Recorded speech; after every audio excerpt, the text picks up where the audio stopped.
অহংকারী জায়গা আমি আল্লাহর দরজায় হবে না। এই জন্য টাকার অহংকার করা যাবে না, ক্ষমতার অহংকার করা যাবে না, সম্পদের অহংকার করা যাবে না, জনপ্রিয়তার অহংকার করা যাবে না, এলেমের অহংকার করা যাবে না, ধনের অহংকার করা যাবে না, সন্তানের অহংকার করা যাবে না, জাগা জমির অহংকার করা যাবে না। মানব হিসেবে আমাদের কোনো অহংকার নাই, আমলের অহংকার করা যাবে না, এলেমের গৌরব করা যাবে না। আমরা মানুষ, আমাদের কোনো অহংকার নাই। অহংকার একমাত্র আল্লাহর। অহংকার কার?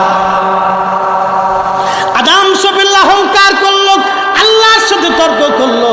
আল্লাহ রাব্বুল আলামিন বলেন, দূর হয়ে যা, বিতাড়িত হয়ে যা, আমি আল্লাহর দরজায় আর তোর কোনো জায়গা নাই। তার মানে আজাজিল যা করলো আমাদের উল্টা তাই করা লাগবে।